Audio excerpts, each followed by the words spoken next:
prediction, feel a friction. Make a prediction, feel a friction. Bet the election, get an erection. Betting erection, get into bed with she. Bet election and call she. Make love on election night. Make love on election night. The tournament 3 bet light. Make love on 3 bet light. Make love on election night. Make love on election night. Your job is to hit it right. The race and the gal is tight in tournament. The stock market, meaning companies, new highs. I'm not fucking leaving. The show goes on. They're nuts. They know nothing. An online network called Internet. Well, it's very hip to be on the internet right now.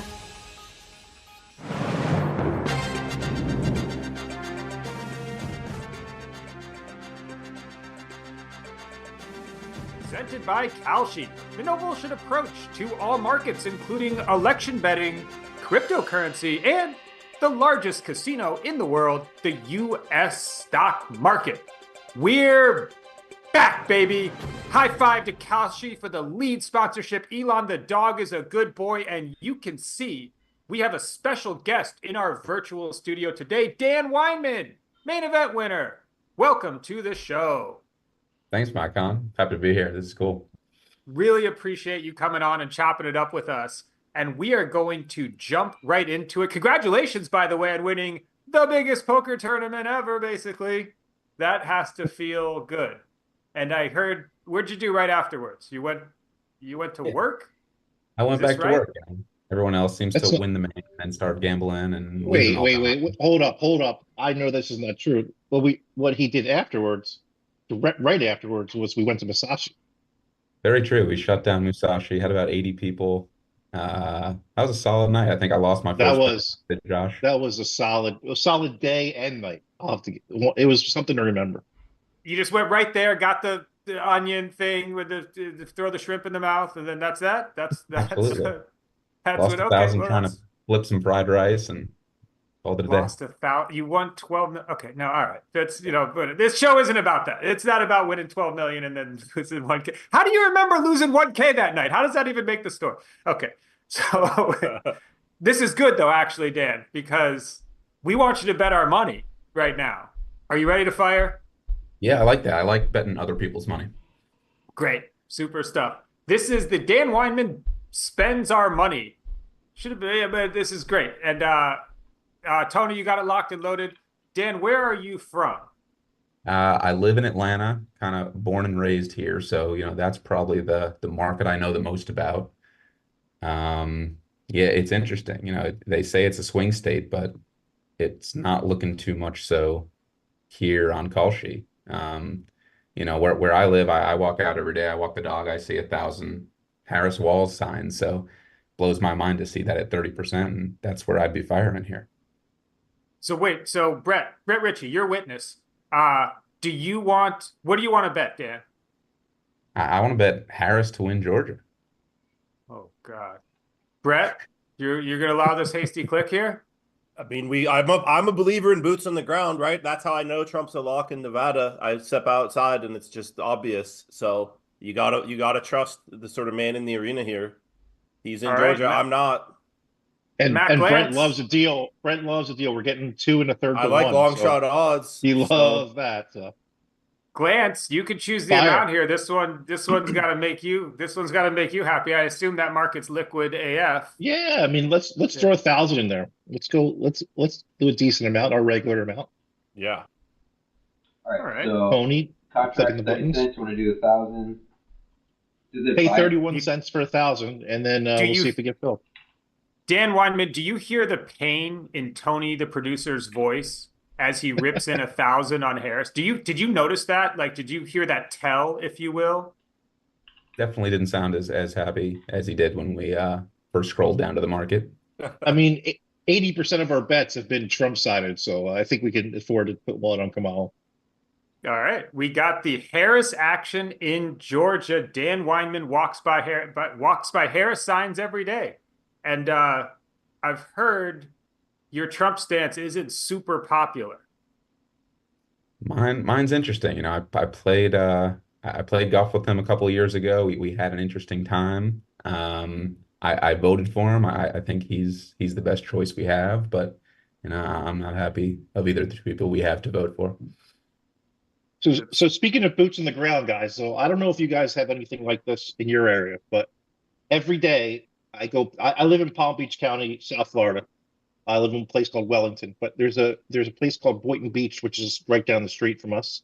And on the corner of Lyons Road and Lantana Road, which is a big intersection, every single day for the last 2 weeks, there's been a group of about, I don't know, 15 to 20 black guys with picket signs and signs, honk for Trump, honk if you were to Trump. And every time people are honking, it's crazy. And they're doing a march thing, they're singing, whatever. It's a big black for Trump kind of thing every day on this big street corner. You guys see anything? You might see something like that in Atlanta, I'm guessing, Dan. Yeah, it's nuts. Like, yeah, I've never seen this much just, brain rot as you would call it. I know you got that guys got that coming up. It's just insane to see what people are doing to I don't think that's brain persuade rot. people. I think it's smart, passionate Americans supporting the president of their choice. Trump is clearly not racist, by the way. So people get so surprised, how could a black guy support Trump? Why wouldn't you? He's by far the best choice. Dan wasn't talking about which side they were on. He wasn't saying that. He was saying how they're just so involved in the political process. It's just the idea that you can convince someone to change their vote by being out there with a big sign just blows my mind. Dan, let me ask you a question. Did you see the Republican Market Square Garden thing? Did you see that? I saw some clips with Market Square Arena Garden. Yeah, I saw some clips with the comedian, and So you're a strategy guy. You're a strategy guy. Okay, you're winning in some polls and stuff. Now you're like, all right, let's bring on like a racially charged comic to open up where the whole world is watching. Blunder? I mean, it's got to be a blunder, right? It's not great. They say if something's working for you, probably don't change your strategy. Seems like they might have gone overboard a little bit. I mean, at one point, I swear to you, this guy that Tony's got on the screen there, he said something like, and then Latinos don't pull out.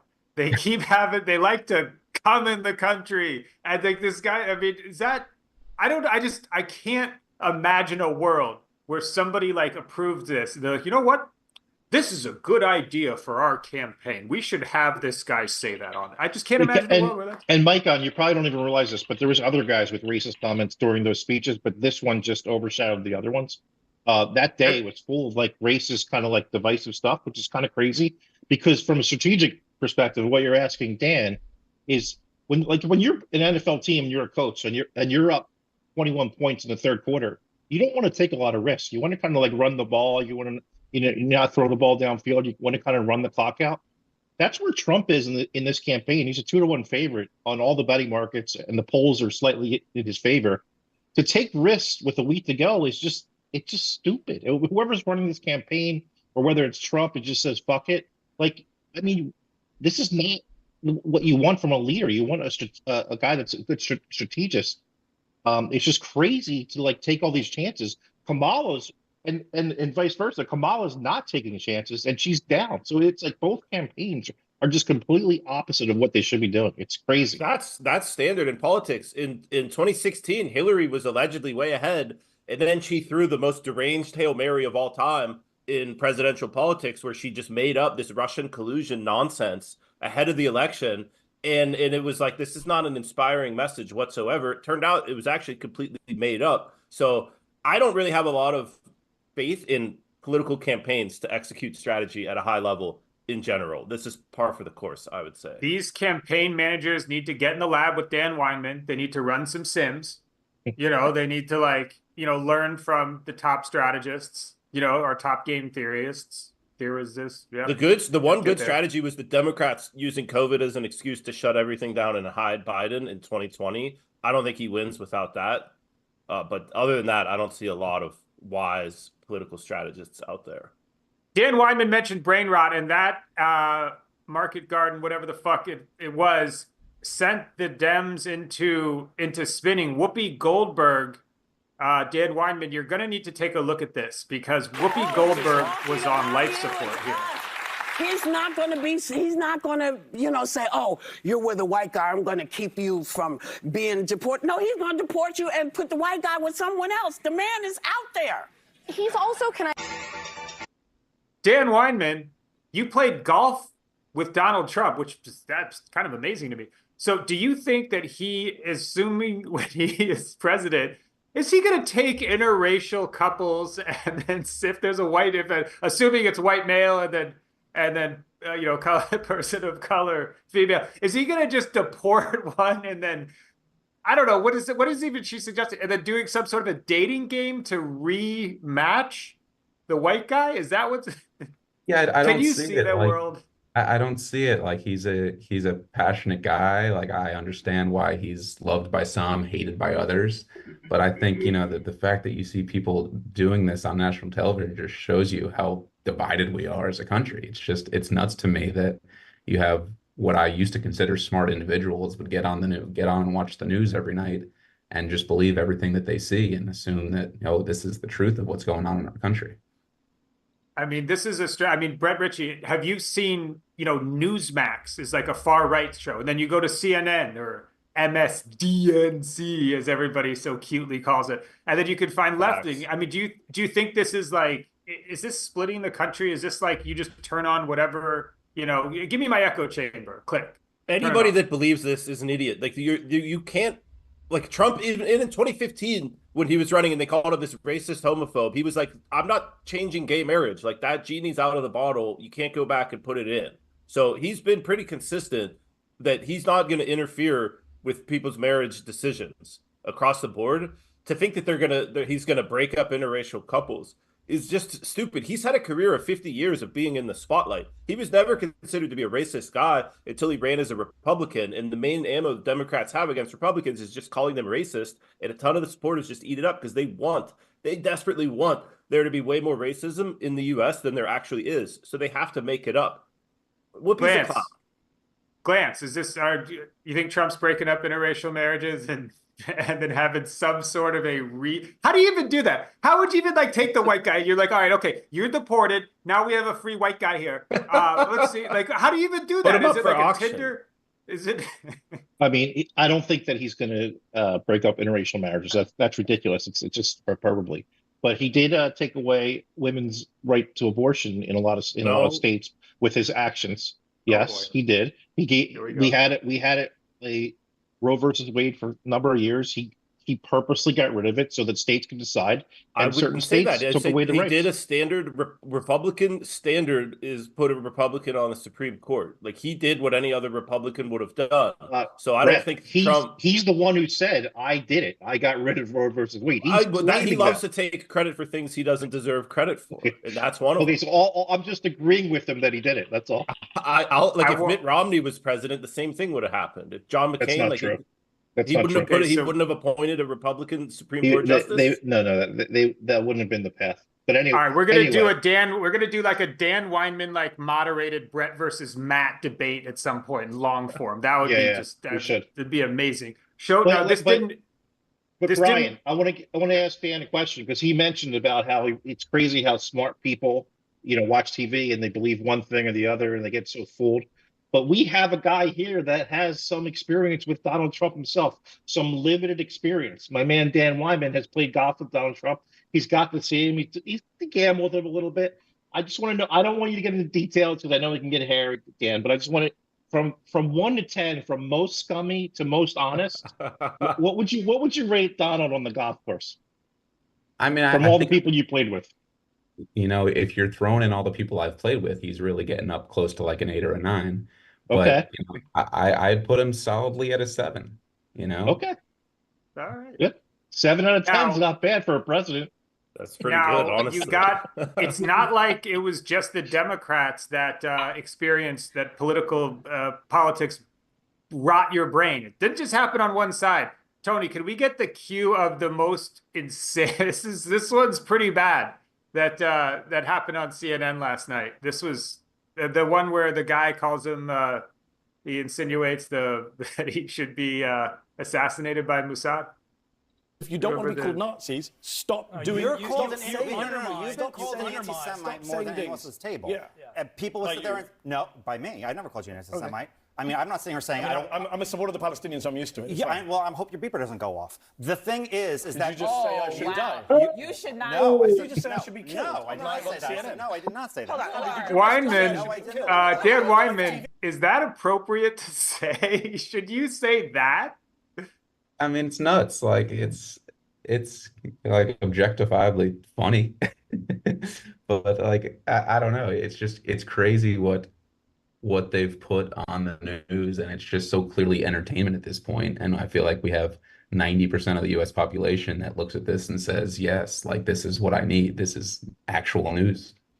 I mean, Glance, that's too far though, right? I mean, like, is this politics is ruining people's minds? I mean, first of all, it's just plain rude. You just don't say things about people's, mothers. You don't say, I hope you die. You don't say like, I mean, what if he said to one of the black panelists in the show, like, I hope you get George Floyded? I mean, you just wouldn't say something like that. So just saying, I hope your beeper goes off till No, he said he Brown hopes dies. it doesn't goes off. He hopes he lives. He was wishing him a long life. Okay, Brett, defend this action. Let's I'm hear not it. defending it. But No, like, yes, I think you it's are. overblown. I think it's actually are. overblown. And the main mistake this guy made was he apologized after. He should have just stood on it.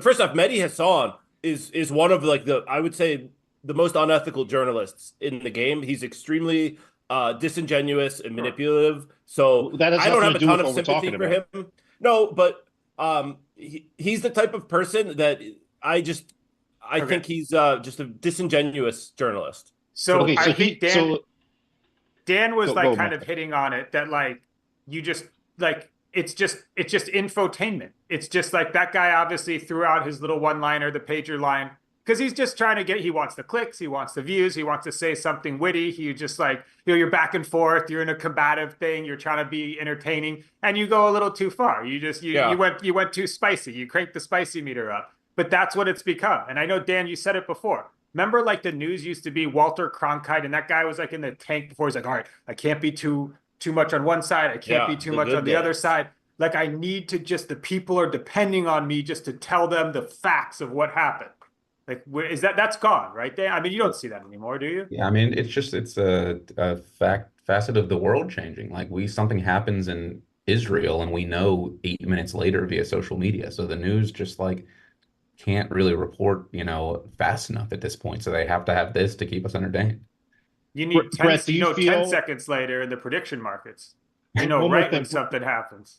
Brett, do you feel like saying "I hope your beeper doesn't go off" is similar to like him saying to a Jewish person, like, "I hope you don't get caught up in the gas chamber"? So I don't pay a lot of attention to this Israel-Palestine conflict, okay? But Brett, that has nothing to do with what I'm asking. It has exactly what to do, because Mehdi is the Palestinian supporter, right? And the Hamas is the beeper thing. So Hamas is in charge of Palestine. Hezbollah was the beeper thing. Whatever. Hezbollahs. I don't know. That's what I said. I don't really follow it. I don't know the correlation or what the relation is. I think it's like a over the line joke, but it's not. The other ladies hopped in because there's nothing Democrats love more than being offended on someone else's behalf. That's their crown jewel of life, is I get to be offended on this other person's behalf. So that was like a bat signal for the whole panel. Okay, well, I got a couple loved it. things there. Mehdi, who I'm not a fan of, I agree with you. I don't like him. I think he's Pakistan. He's from Pakistan. I don't think he has anything to do with. He's not an Arab. He's an He's Indian talking guy. about Palestine. Okay, I know. No, I know what we're talking about, but he's not from Palestine. He's not an Arab. So it probably makes it even worse that the guy just looking at him, knowing he's brown, saying, "I hope you don't get your beeper off," because that's kind of like racist when he's not even just Palestinian. He's not part of Hezbollah. So that's number one. But also an update on the situation. Hezbollahs. That guy, the Trump supporter guy, got thrown off the show on the commercial break, and then it was announced this morning that he's now banned from CNN. I mean, all right, that's fair, but like, whatever. It's it is what it is. Now, the next, this is good. Thank you very much, Tony, for switching it, because this, sort of right in the same line of the discussion about how Jeff Bezos needed to drop an op-ed. This is after, I guess, somebody quit, because the Washington Post usually supports a president, which also feels weird when like a journalism outfit, especially a big one, is like, hey, we're going to choose who I think is the good president. Brett Ritchie, what exactly is this from Bezos here? He was basically like, look, we are not trusted. We are now the least trusted profession out there, and it's our fault. You can't just blame the reader continually saying, well, it's your fault for not trusting us. It's our fault for not being trusted. Therefore, we are going to quit endorsing presidential candidates. It's like an unnecessary thing to do. It gives the false impression of putting our thumb on the scale. He's trying to bring it back to the Walter Cronkite days. So he's saying, at least, right? This is coming out 11 days before an election that, and we saw Zuckerberg, right? He came out with that big post like, hey, I'm sorry that I put my thumb on the scale of 2020. I'm not going to do that. So is this genuine contrition from these people? Or is this, oh, it looks like with all our data, Trump's going to win, and we want to sort of get ahead of that win by not being so biased against him? I think it's probably a mix, but Bezos doesn't strike me as somebody that's in love with that sort of woke Taylor Lorenz and Felicia Sonmez clown show that the WAPO had going on for a while there. No, I mean, he he's with seemingly the baddest bitch that he could find. He's that girl. He definitely went through some transformation in the last couple of years where he started bulking up. And then, did you see Bezos's girl? That girl looks like, you get one of the richest guy in the world. She switched something in that brain. It's nuts. She ignited some fire. All these tech founders went from looking like me to, looking ripped and, with supermodels and stuff. So, maybe that's why I, went into tech right after I got out of poker. Do you think journalism is going to get saved? Do you think that we're going to see an uptick, or do you, what do you think? Do you think we're going to see the return? I don't know. We're trying to save it here, Dan. What do you think we're doing? This is a woman? Are we sure this is a girl? Look at the veins. Oh, come on. Come on. No, fuck that. That is the baddest bitch around. Yeah. I promise you that you just no, I'm sorry. I'm telling you. What's fake? Tony, What's real here? I don't know. No, take that shit back. Take that shit back. No Not way. Doing it. That girl, I'm getting out right now, taking it back. She turned that man's brain. She raised the T levels. Shout to Nick Bertucci, whatever hole you're hiding in right now. And that was what I'm just saying. It's not my cup of tea. It doesn't matter if it's your cup of tea or not. Just you could tell he made a bust of her on his boat. He's like, give me a $400 million boat. Put this beautiful woman on the front of it. That's what I want. That's what I'm going to do with my money, and launch a rocket into space too. Say it. Okay. Matt Glantz. Yes, DJT. One of your favorite equities on the U.S. stock market. What's going on with this run up? This stock is something. Okay, so this was a SPAC, not Tawago. Maicon's famous for his SPAC comments. Did you say something about Chamath getting smacked all over his face at one point? Yes. SPAC. Yeah. Anyway, it was a SPAC. I think it came around $15-20. It went up to like 70, and it went back down to 15 recently, probably less than a month ago, and now it's gone from like 15 to 53 today in no time. It's basically GameStop 2.0. Everyone remembers GameStop and AMC. We're famous for those picks on the show.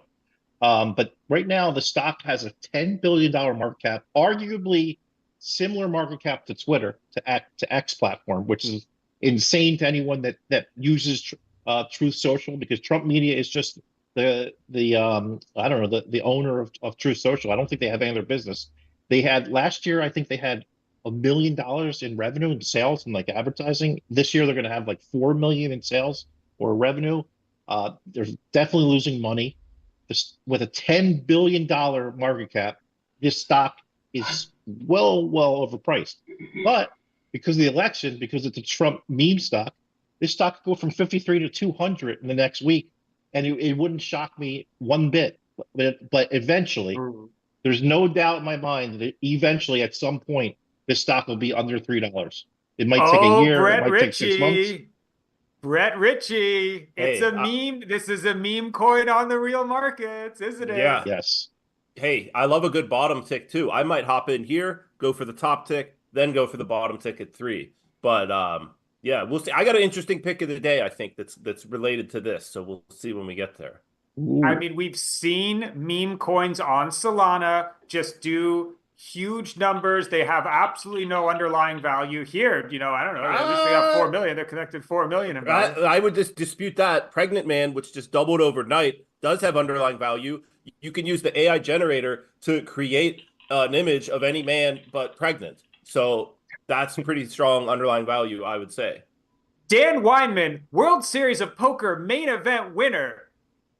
What do you think of? I mean, do you mess with any of this stuff? Do you devote brain power to Pregnant Man, Solana emoji, or DJT, the Trump media stock?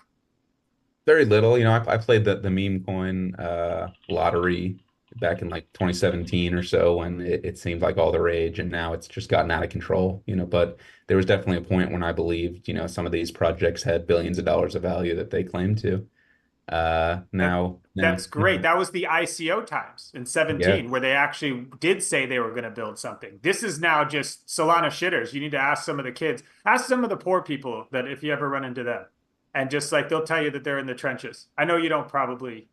I think guess that's like humans used to write the white papers. Now they probably just GPT them. Oh yeah, there's some of them are very little try. So we will come back. We actually need to circle back, Matt, on a Chamath SPAC update. We need to collect all those. Someone also asked on Twitter, I don't have the username up, but they also want an update on what was it? We'll get some updates. We gotta circle back. We definitely have to circle back on a handful of things. I don't even remember what it was, but someone did ask. And I literally forget. But now we're going to have to go. Is it safety glasses time? Tony, looking over? Yes, absolutely. It's safety glasses time. Dan Weinman, but thank you very much, Tony. This is how we do it. Every day, we affix the safety glasses, and because we need to go right into the Market Mania pick of the day.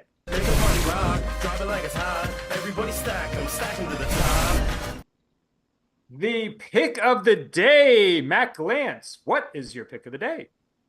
What we just talked about, DJT at 53.5. Short this thing, short this fucker till it goes down to the under $5 for sure, but it could go to 100, 200 first. We just don't know. Note that your short may not work out. Brett Ritchie, what is your pick of the day? My pick of the day is tailing Matt. Okay, when Matt wants to bet on something pro-Trump, to me that's like a slam dunk, right? Because Matt hates Trump. He thinks he's a scammer, a con man. And if Matt can sort of put aside his personal feelings and be like, hey, it's a spot to make money, to me, that's a strong signal. So I'm with Matt on DJT. And Dan Weinman, WSOP main event winner. What is your pick of the day? My pick of the day's got to be Bitcoin. We are nearing an all-time high, and the chance to buy something for 73,000 that should be worth $1 million. I mean, that seems like a good opportunity for me. Love it. Thank you so much for coming on Market Mania, Dan. We definitely appreciate all of your insights here and hope that you join us for the election special on the 5th. I don't know what you're doing. What are you doing on the 5th? Absolutely. You're going to drop by the stream, come and chop it up with us. And I'm tailing the main event winner and adding a little leverage to it. My pick of the day is going to be 10x leveraged Bitcoin. A spicy call. And you can see Alex Weiss right there. Whenever I see this gentleman bull posting, everybody remembers he had some epic 9-figure run back. I think it was 17 or 21. I don't really remember. And when he's calling for Ape City, how can you not listen to that guy? And that's going to do it. There you go, Dan. How do you like looking at that? Look at that. Oh, Glantz, you're right in the front there. Look at that. Isn't that an adorable picture? You got to like this. Who's happier, me or Dan in that picture? I don't know. It's you. I look kind of possessed. You don't. You look about. This was like 30, 40 pounds ago for you. Well, if you can recognize next to me, to my left is with the sunglasses. That's Jason Mercier. Sarah, Dan's beautiful wife, is in the white hat next to me. And Josh is hidden in the crowd, but Rachel's right behind Dan. It's quite an epic picture. Where's Sean Deeb, by the way? Do you have this frame somewhere? Sean's hiding somewhere in the back. My favorite he's in the corner. He's on the side. He's on the far side. left. Is that him? in the Dan, far do you left or have no? this picture? Does this picture hang in your office or anything? Do you do it? It does. It's a different angle, but it's within a couple seconds It's of an this angle to picture. crop Matt But out. I would gotta assume. point you all towards the lady in the back wearing the hat and sunglasses. Yeah. We definitely This crop is- out. That's your mom, in right? the back. That's my mom, and she was That's so awesome. scared. She was so scared to be seen on national television supporting gambling that she was like, "I need a disguise." That's awesome. Super awesome moment. Thank you very much for being on the show. We end every show of Market Mania with a couple bars from one of our modern day poets of our time. Today's is going to be from Big Boy and his hit Daddy Fat Sacks from 2010. And it goes a little something like this on our way out. And who you voting for, Republican or Democrat? Don't say it doesn't matter, because that's how they stole the last one. Assassin's bullet might be waiting for Obama. You don't think they'll have a brother before Billy's baby mama? I lost a lot of money betting on Hillary too, Big Boy. That is going to do it for Market Mania today. Thank you. Big thanks to Dan Weinman, the main event champion of 2023. Market Mania show on Twitter. Give it a like, give it a share, and you will keep us on the air doing this all day long, every day for you. Join us for the election special. Subscribe on the YouTube. Just do all that for us, please. Please do that. We want to just keep doing this. But for now, we will see you tomorrow, if there is a tomorrow. But for now, again, it's lights out. Come on, I never sleep if I don't have my medicine. Come on, I never sleep if I don't have my medicine. Come on, I never sleep if I don't have. I never sleep. Come on, I never sleep if I don't have my medicine. Come on. Time to right the wrong. So your hands in the air if you like the song. If you're going over there, take it twice as long. Last time ain't talking about Tylenol. Oh, I bet you'd like to know. You can come around the way if you're trying to go. If you want to switch lanes for a pot of gold or a domino, out of control. The usual. Get mad cause I'm looking at your girl. Switch it up. I do it so much louder than everything you've heard. Everybody heard, got the word that the world wasn't turning. Act like you're in a jury. Power of attorney, where I would turn it. Can't lie like it's Mississippi burning. Don't act like you're in a daze. I imagine should've looked the other way. Couldn't clear space on my mind, was afraid of the time. Strobe light like in the moonlight. I'm in the mood right now, how about tonight? My interview's tight now, I will survive. Now make it right now.